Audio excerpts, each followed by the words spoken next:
There's places where I struggle. There's places where I find ease. That is true of everybody. I say just take the places where you find struggle, learn the lesson, take the places that you find ease and share the wealth, the abundance. Know that, you can do anything that I do. It's just going to be in a different way. Everybody's success looks different.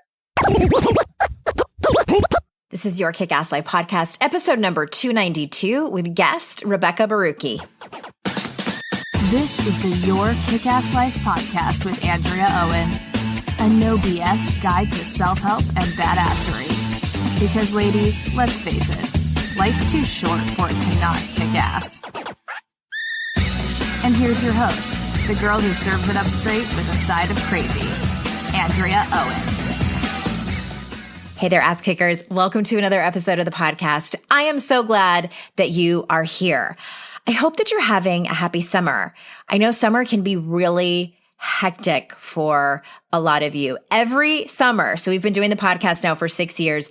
Every summer we see a dip in downloads. So what that tells us is that y'all are taking a break, whether you kind of want to or not. I know that schedules get flipped upside down many times and your routines change, and sometimes things are different. Sometimes they're not, but sometimes they are. But regardless, I hope that you're having a great summer. I hope you're not too hot and sweaty unless you want to be.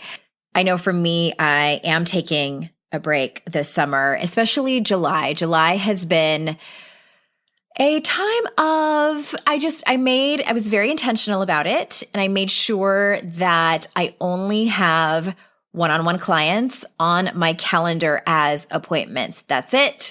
Nothing else. And I will tell you, it's been glorious. It's been absolutely glorious. Luckily, I adore my private clients. They're always amazing, and I look forward to talking to them when I see them on my calendar. And everything else is off. And it's one of those things that I've learned over the years. In order for me to be the best me, in order for me to show up as big and energetic as I possibly can on this show for you, I have to take some time off. And that involves really taking a step back and a break in July. I'm excited about next month. Next month coming up, we have another coaching session coming up for you from one of our patrons, as well as another conversation about shit that matters with unqualified people about money. I'm coming on with my very best friend in the whole world, Amy Smith. So that is going to be coming at you this coming August. And also just wanted to remind you, I mentioned it last week too, if you are someone who works at a company or an organization where speakers come in and you think I would be a great fit, let us know. Email us. I can send you my speaking reel. We can send you all the information about what I offer. I do keynotes and interactive workshops for organizations and teams. And I would love to see if I am a great fit for you. I am recording this on the heels of having come back from a weekend that I spent with some women that I mastermind with. And this is the third one that I've had this year. And of course, yes, I'm taking a little bit of a break in July, but I did show up for this mastermind weekend. And what's coming, I don't mean to be vague about it at all. I really don't. But what I can tell you that's coming up here over at Your Kick-Ass Life is, I know most of you know, I am walking into writing my third book. And with that, I have really stepped into, no, I shouldn't say that. I'm working on stepping into, because I don't think I'm fully arrived yet, but I'm working on stepping into what is the thing that I am the best at. I think so many times, especially when we are in business for ourselves, or we are some kind of service provider, or even a maker of some sort, that we do things sometimes that we don't necessarily, even if we're really, really good at them and we like doing them, but it's not what Gay Hendricks calls our zone of genius. And we keep doing it out of habit. We keep doing it because it's paying our bills, et cetera, et cetera. And I have been working on letting go of some things that, again, that I'm good at, but that I don't really feel are the things I am truly, truly good at. And so this weekend we were honing down on that thing. and what my main role is over here at Your Kick-Ass Life, and what my main role is going to continue to be. So the good news is the podcast isn't going anywhere. That's the really great news. And also the good news is that this podcast is part of my zone of genius. And we and the team are going to do our best to bring this podcast to you at a higher level, make it better for you, listen to what it is that you want. And, the coaching sessions are part of that. The conversations about shit that matters with unqualified people episodes are part of that as well. And I'm just really excited. I'm excited for you. And that matters because it would be a shit show if I wasn't excited about it, right? So again, thank you for listening. Thank you for showing up every week. Thank you for telling your friends about this show. Thank you for leaving us reviews on iTunes or whatever platform you listen on. You have no idea how much those reviews actually do matter. Thank you for leaving me reviews about my books. I'm going to continue to write books as well. So your reviews over there matter so much. Thank you for sharing them on social media. I read every single one where you all tag me, and it just absolutely means the world to me and allows me to continue this work. It 100% allows me to continue this work. So let's get into the guest I have for you today. Super pumped to bring it to you. We are doing a book giveaway on this one, but you gotta listen to the very end to see how you can enter to win. It is for my patrons over there on the Patreon. You can enter to win a book, and just head on over to patreon.com/YKAL to see how you can be a patron. Those are the people who support this show. And also those are the people who can apply to be coached for free here on a podcast episode. So again, patreon.com/YKAL. All right. So Rebekah Borucki is back. This is her second episode over here on the podcast. If you want to listen to her first episode, which I highly recommend that you do, that episode is in the show notes. And let me tell you a little bit about her for those of you who are new to Rebekah. Rebekah Bex Borucki is a mother of 5, TV host, meditation and yoga guide, birth doula, and author of You Have 4 Minutes to Change Your Life. Simple 4-minute meditations for inspiration, transformation, and true bliss. And her brand new book, Managing the Motherload, a guide to create more ease, space, and grace in motherhood. Her mission is to make mental health support and stress management tools accessible to all, especially Black and Indigenous people of color, LGBTQ plus folks, and other marginalized communities. Rebekah lives with her family in a barn full of rescued farm animals on their 8-acre homestead in rural New Jersey. So without further ado, here is Rebekah. Rebekah Borucki, welcome back. Oh, I'm so excited to be here. Oh my gosh, this book. I just decided actually right before I hit record that I'm going to do a giveaway to my Patreon people. So before I forget, I'm going to buy someone this book, Managing the Motherload, a guide to create more ease, space, and grace in motherhood, which I guess let's just start from the very beginning because I love that you open the book with saying that it's not a parenting book. Right. And that you're not a parenting expert. So can you start by just telling us what you mean by I just hope that this doesn't discourage people from buying the book because I like can't wait to buy it. I do give a little bit of advice, but the whole idea of there being a such thing as a parenting expert is so bizarre to me because we as human beings, as adult human beings, understand how different we are. And the same goes for children. So yeah, there's a way to get your kids maybe to eat their vegetables or to go to sleep at a certain time. But my children are so different from each other. And I hardly feel like an expert of them most days. Yeah. And even though I have 5 of them, I can by no means feel comfortable telling anyone else that I am an expert in how to, tell them how to raise their children. So yeah, I'm just talking about my story and my experience, and hopefully you can glean something from that, but I'm no expert. I'm so glad you said that because every once in a while I get people, when I open it up for Q&A or, the people who are on my Patreon can submit questions for me to answer on the air. And I get parenting questions. And there's a part of me that's always like, oh, I don't know. I know. I know a lot of things and I'm an expert in some things, but parenting is one of, well, and how I always answer it, and tell me if this is sort of what you think, is I can tell you what, in my experience, what I have done and what I'm trying to do over here, but I can't tell you a hard and fast answer. And I'll speak to this because this is where you're coming from too. It's like sobriety.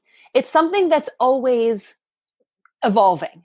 It's not something that you can just say, I'm done, right? So I'm a parent and I feel good about the job that I've done so far, but I'm not done. And I'm learning every single day. And each stage presents new challenges. I have, my youngest is 4.5 years old. My oldest just turned 21. And it's, I still have, so much to learn in terms of even adult, raising an adult child, or not raising, sorry. And being the parent of a grown-up. Being a parent and giving advice only when it's solicited of an adult child. Right. So yeah, you're just never done. Yeah. I someone told me that when my kids were really, really little, and I think one of them had to have been a newborn or something. And I was going through that just really difficult time of no sleep and all of those things, and being a brand new mom, and them saying it does get easier. Speaking of like the newborn stage, like you will get more sleep, and each stage presents its own set of challenges that are different from the other one. And now, my oldest is only 11 and I'm experiencing, okay, now we're walking into puberty and we're walking into like the part where they start to kind of move away from us, and the heartache that comes with that, and trying to navigate really difficult conversations, like talking about internet porn and like all of these conversations where I'm like, I'm all for having hard conversations, and that's definitely one I don't want to have. Yeah. So I hear you when you say each stage has its own set of new stuff. Right. And new reasons to not sleep. So you're not sleeping because the baby is crying, and then you're not sleeping because the kid might be missing curfew, and then you're not sleeping because she's away at college and you don't know, if she's lonely. So there's all different reasons. And I haven't slept in 22 years. So I bet that's true. Absolutely. Absolutely. Well, let me ask you this. So you just said that your kids range in age from 4 to 21. Yeah. How have you changed as a mother, and how have your parenting methods changed through the years and through the kids? It's so funny. The other day I was sitting in my studio with a girlfriend having a conversation. The 8-year-old knocked on the door to tell me that the 4-year-old was saying fuck inside. And I was whatever, I'll be in a minute. Right. So there are worse things. Yeah. And then the 21-year-old said like fart or ass or something. And I was like, well, no, watch the way that you're talking, like be a lady. So it's so funny because the way that I was parenting her, very strictly, reading all the books, really trying to do everything the right way, trying to be the perfect mother, it stuck with her. So I'm still parenting her the same way, but with each kid, I don't know if it's, I realize what doesn't matter as much, or if I'm just more tired, or if I realize that, they turn out okay, no matter what you do, or, like things turn out okay. Yeah. The little one's definitely saying fuck a lot. And I'm just, I don't know. I don't care. I say that's an inside word. That's the rule. Sorry. That's what I tell my kids too. Yeah. About all of those words. And I just feel, as a side note, I've had people say, so for instance, I donate to my kids' school when they have their yearly raise run thing where they raise money, the PTA raises money, and I donate from my business account. And because if you donate at a certain level, they'll put your business name on a t-shirt. And I'm like, well, I don't think that I can, I'm like, just put Owen family instead of your kick-ass life coaching, because I can't, because it's a bad word. And I also had someone ask me, because my second book had a curse word in the title, and they're like, are you worried about that at all? And I'm like, the least thing I'm worrying about right now is knowing that my children know that I say the word shit all the time. Yeah. Like, I would rather them glean the lessons from the book. Yeah. It's just that foul language. And that's like, it bleeds into every single area of our lives. Like what really matters, what doesn't, what are we getting hung up on? What is getting in the way of us doing the things we want to do? Are we overthinking things? Are we worrying about what other people think? It's like, it's just a word, people, really. And it's so arbitrary to assign it, being bad or good. I don't care. Yeah. And I think that that's what I kind of wanted the takeaway for people to be, is like, really think about what matters and what doesn't. Yeah. What are you getting hung up on? Yeah. Well, you often say that you were a mother before you were a woman. So tell us what that means, and how has that shaped your experience as a mama? First of all, I got that from my friend Nasia Walsh, who is kind of like a parenting expert. she goes on Good Morning America and talks about parenting things. But she said that she was a teen mother. And it struck me so profoundly because I didn't have the words for what I was feeling, that I had never had the opportunity to really grow to know myself as a woman before having children. So it's funny because people always ask me, like, how do you do it? You have 5 kids, you have this business, you have a husband, you have a house, blah, blah, blah. I don't know anything different.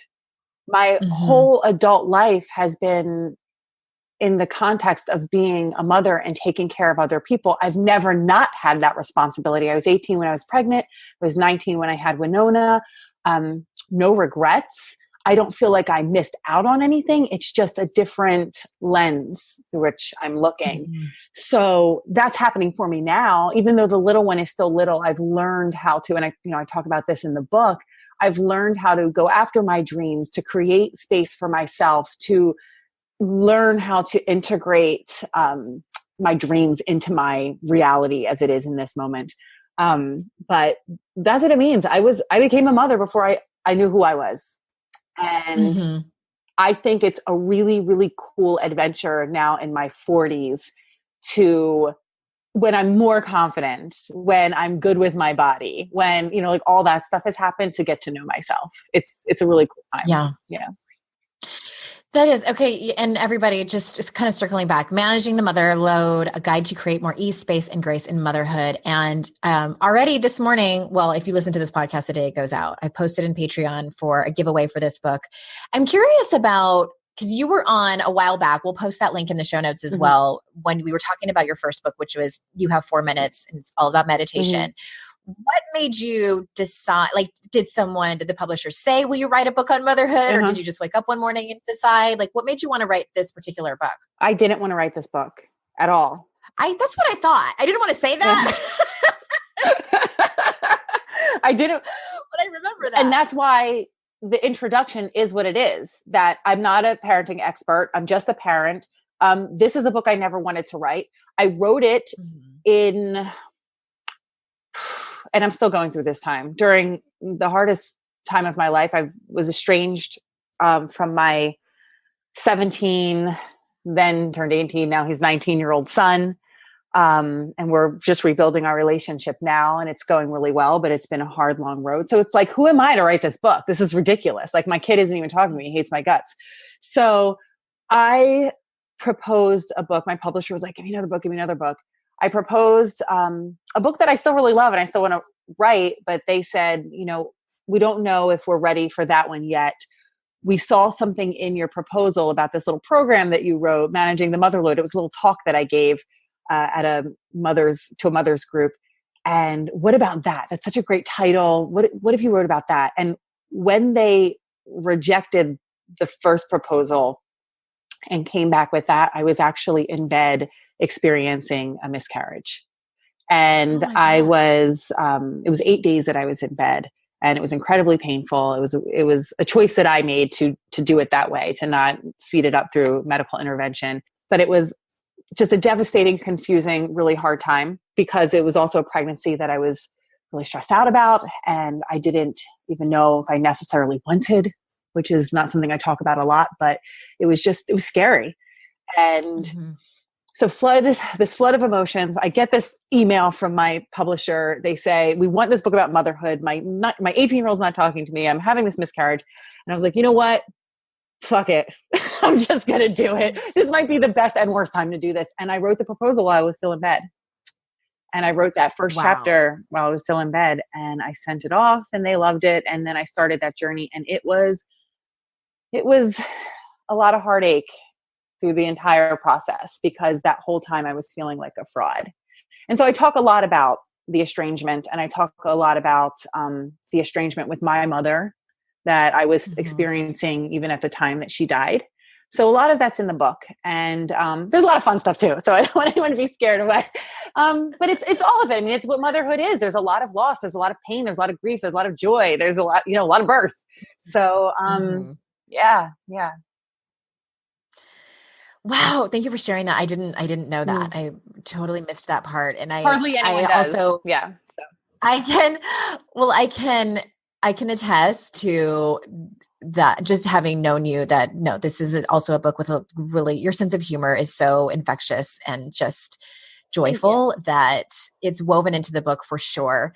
All right. So kind of shifting gears, and this, I think it's such an important topic to talk about that we haven't, I haven't had anybody on who has personal experience with this. And would you mind talking about your son, Sonny? Yes, absolutely. It's my joy to talk about him. It's funny because, so I talk about him in the book, and it evolved. The book evolved, and how I talked about Sonny in the book, because Sonny is my 8-year-old little boy. He was born Summer Violet, and he was born an anatomical female, and since has, I hate to use the word transition because he never transitioned. He's always been him. But he has since started using he, him pronouns.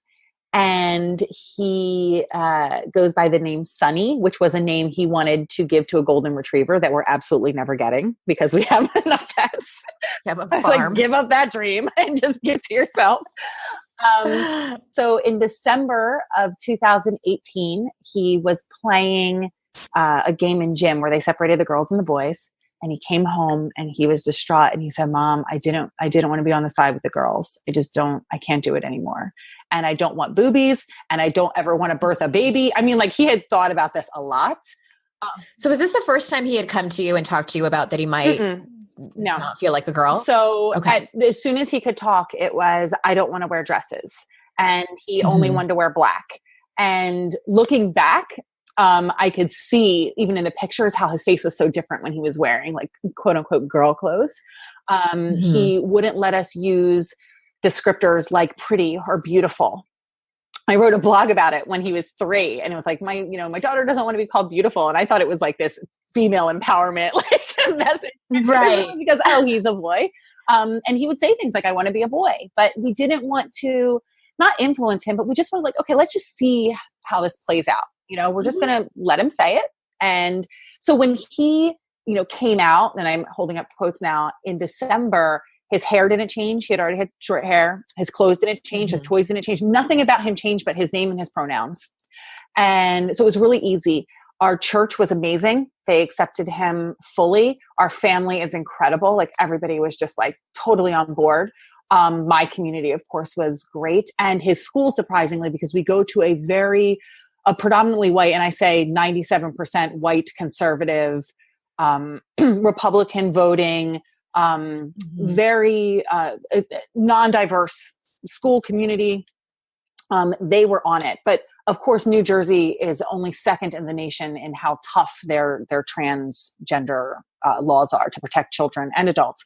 So it was like, use the bathroom you want. We're here to help you. It was incredible. All the kids were like so on board because they know him, right? They know him. Yeah. And I'm encouraged to stay in the district because I know that they'll always support him because they just adore him and they grew up with him. So yeah, he came out. We had already been going to PFLAG meetings because we anticipated something was coming because of the way it was like the talk was kind of ramping up. But I'll tell you, even though he didn't change as a kid, there is a new light in him that we didn't see before. Yeah. He is fully him now. And I just feel so lucky. He's oh my gosh. He's an angel. Oh, that's so incredible. And just thank you to you, and thank you to Sonny for being out with the story. And what do you think, because I'm making up that there might be someone listening who has a child and it's this similar situation and they're either wondering or they know for sure. I bet you do. Yeah. And maybe they aren't in a place where their church is going to be accepting or their community is going to be accepting. Now that we have established that you're not a parenting expert, what is your advice? Do what's best for you. Do what feels safe for you. Find the community that is going to help you. I think that PFLAG, it's parents of, or parents and friends of lesbians and gays. It's a very old, it's a very old organization. So it's kind of like an old name, but PFLAG is the most incredible support system. They have chapters in every single state. They have groups online that you can join. I'm so grateful for ours. And what it does is it doesn't only support the children or the individual, it supports the whole family. So brothers, sisters, moms, dads can go. We go to meetings and we see dads that were completely devastated by their son coming out as their daughter and didn't want anything to do with them. And now I saw a dad one time in a meeting was like, he's my best buddy. He's my best friend. Like a total turnaround. So find a group that will support you. You do not have to come out to anyone. Do what's safe for you and let your child lead because your child will know what's best for them. They really, really do. Don't try to push them one way or the other. Because I know with Sonny, we were so anxious for him to call himself something because it was so confusing for us. And we had to get counseling for that because it's not our journey. I just wanted to know, but it's okay. This is a story from the book that I do want to share because it's just magic. We had a midwife for my pregnancy with Sonny, and she doesn't do regular sonograms. It's a common practice with midwives. And we wanted to know the sex of the baby. So I kept asking her and I was like, what do you think? I really want to do it. She's like, you can do what you want. And she goes, honestly, you can find out what you're going to get, but never who you're going to get. And wow. And when we got Sonny, when he started saying things like, I'm a boy, it was like, oh, wow, Louise, you really knew what you were talking about. And it turned out to be prophetic. So yeah. Wow. You're going to find out what you're going to get, but never who you're going to get. That's incredible. What advice would you have for parents who, and maybe it's PFLAG that would help with this too, that are really struggling, maybe not even at the place where they're worried about what other people are going to think, where they are struggling with, I mean, I make up a story that perhaps for some people there is a grieving process as a parent. That you're losing the identity of your child. Yes. My husband went through it when Sonny cut his hair short. It wasn't because he felt like he was losing a daughter. He felt like he was just losing who he knew Sonny to be. And we, good or bad or indifferent, whatever, we assign a lot of qualities to our children, hopes and dreams to our children, hopes for their futures that aren't theirs, that are solely ours. And even with good intention, it can hurt. So we have to let go of those expectations, and we have to understand that, like Khalil Gibran says, our children come through us, not from us. We are just here to guide them and to witness them and their journeys. So understanding that and that letting go, I promise you, it will reveal so many gifts. It is so much better to watch your children's personalities, their journeys unfold than to have them just do what you wrote for them. But there is a grieving process. When Sonny, I chose the name Summer because I loved it so much. And it represented all of his brightness, his light. And when he changed it, it was hard for me. I have a friend, Jody Patterson, and she wrote this incredible book called The Bold World. And oh my gosh, go buy that book, The Bold World by Jody Patterson. And she has a trans son that's just a couple years older than Sonny. And his name is Penelope, and he continues to use his given name. So because his thing is girls, boys, whatever, you define what that means. You define what gender means. Yeah. So you can be named Penelope and be a boy. You can have breasts and a vagina and be a boy. So he's taking a different route than Sonny, but it's a beautiful one. Oh, that's amazing. Yeah. We'll pop the link in the show notes for that book as well. Well, it sounds like you've been through a lot as a mother in the last 5 or 6 years. I mean, because Winona went to college, you had the miscarriage, you went through the thing with your son, you went through the transition with Sonny. It's like, my gosh, life handed you so many invitations over the last handful of years. I lost both my parents. Oh my gosh, that's right. That was super recent too. Yeah, that's what really started it all. That's what propelled me writing the first book. That's what got me pregnant with baby number 5. I remember that. I was 30 you days. told me when I lost my dad, don't have a grief baby. It's a very common response. Women do that. It's a very common response to losing a parent, is to get pregnant right away. It was 30 days to the day that my mother passed that I got pregnant with Annie. And she's named after my mother. My mother was named Anne. Yeah. A lot has happened. Hard, beautiful, necessary, welcomed. I'm grateful. It scares me for what's ahead. I'm like, dear God, I've been through enough. Thank you. Yeah. Thank you for the lessons. But it's prepared me for so much. I know, I was telling my husband this morning, and please forgive me if this sounds like I'm full of myself, but I was telling him this morning, like, I'm really proud of myself. I've done a lot. I do good things. I've lived through a lot. I can do hard things. And I feel really prepared for whatever the world throws at me. And for that reason, I feel really prepared to lead other people through hard stuff. And that, I think, was the biggest gift, because I get to be of service in a bigger way. Yeah. Fuck yes, Bex. That's so interesting to me that I think still as women, and you, like, if someone said, like, who comes to mind when you think of someone who's been through a lot, but uses it as life lessons, uses it to empower themselves. Like, you'd be on that list. Like, I'd be like, Rebekah Borucki is one of those people. But still, it's so interesting to me that you preface what you said with, I hope this, or what did you say? Please forgive me if this sounds like I'm full of myself. From sitting over, and you know what? I probably would have said the same thing if I were you. Like, I'll tell you why I say it, though. I'll tell you why I say it, because women will hear me say it without prefacing it with that. And I want to give them permission if they feel that too, because women have a really hard time saying anything nice about themselves in general. Yep. And maybe you're like really good about saying, like, I love my body, but you're really bad about bragging in another area. Wherever you are shining, brag about it. It's really good because it gives other people permission. So I don't think I'm full of no, I am full of myself. I am filled up with love for myself, but that doesn't mean that I don't have room for the love of other things as well. And through helping other people, I love myself more, and vice versa. It's just like this circle that is so necessary. But yeah. Okay. Fair enough. And it's interesting because my 9-year-old daughter,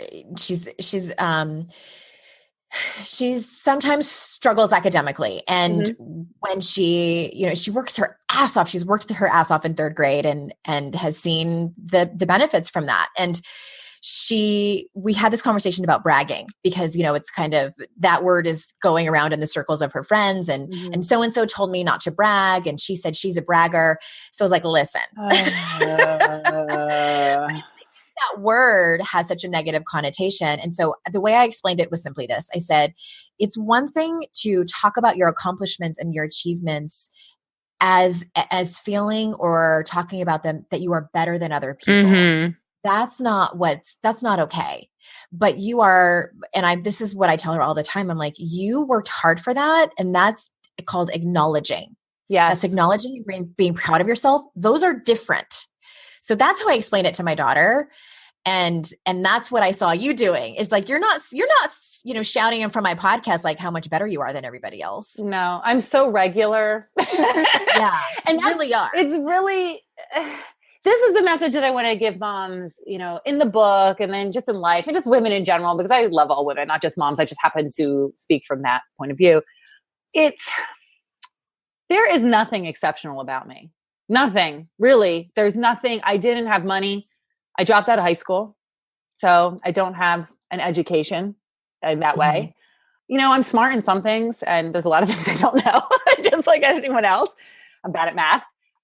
There's places where I struggle. There's places where I find ease. That is true of everybody. I say, just take the places where you find struggle, learn the lesson, take the places that you find ease, and share the wealth, the abundance. Know that, you can do anything that I do. It's just going to be in a different way. Everybody's success looks different. But yeah, I'm not exceptional. Everybody's success looks different. I love that. Yeah. What is the biggest message you'd like mothers to take away from this book? It's a little bit of what I just said before, but it's also everything you're experiencing is normal. If it doesn't feel good, that's normal. If it feels hard, that's normal. I talk a lot from the perspective of childbirth and being a doula, someone who helps women birth their babies. You know, it hurts to have a baby. Like, I'm not going to lie. I'm not one of those orgasmic birth people. It hurts to have a baby, but you can look at that pain as a struggle, as torture, as suffering, or you can embrace it as pressure that's pushing forward the biggest miracle, the biggest gift. And it's the same with life. So motherhood is a tough gig, no matter how you got your baby, right? It's a tough gig. And you can struggle through it, or you can accept the ups and downs as the pressure that's bringing forward lessons, a better you, miracles, like all that good stuff. So what you're experiencing is normal. It's good for you. You're not alone. I got your back, certainly. And you can do it. You can do it. And you have people rooting for you, even though you might not see it in the moment. Yeah. Hear, hear. Oh my gosh. Well, everyone, the book is called Managing the Motherload. We're talking to Miss Rebekah Borucki here. And where do you want, I know you're in a few different places on the internet. You have a Facebook community. You're super active on Instagram. Motherloadbook.com. That's load, L-O-A-D, a little play on words. So motherloadbook.com. Get the book, register for the bonuses, say hi to me. I want you in my communities. I will stalk you once you register for your book bonuses. And tell us what are the bonuses? Oh my gosh. So if you order in the pre-order period, you get the free audiobook, which is amazing because I'm leading the meditations a little bit differently than you would read them in the book. So there is a shift in how you're going to experience the book. And then you're going to get my 21-day soul cleanse. You get some other stuff you get a workbook companion to go with the book. So you can have a little journal to keep all your exercises in. Yeah, there's a lot of good stuff. Go check it out. Amazing. Okay. So we will definitely link to the motherloadbook.com so people can get the bonuses. And I know that a lot of my people like audio, and so they'll be sure to jump on that. Thank you so much, Bex. Thank you. Thank you. Thank you so much. And everyone, I know how valuable your time is. And as always, I appreciate that you spend it here with me and my guests. And until next time, everyone, I will see you all out in cyberspace. Bye-bye. Wait. Hey there, ass kickers. As promised, those of you who are patrons, you are eligible to win a copy of Rebekah's book. Head on over to Patreon and you will see the post in there on what to do, on how to enter. And for those of you who are not patrons yet, just head on over to patreon.com/YKAL. You can see the different tiers over there to see if you want to support the show. And I would appreciate it so much. All right. So for real this time, until next time, ass kickers, I will see you out in cyberspace. Bye-bye.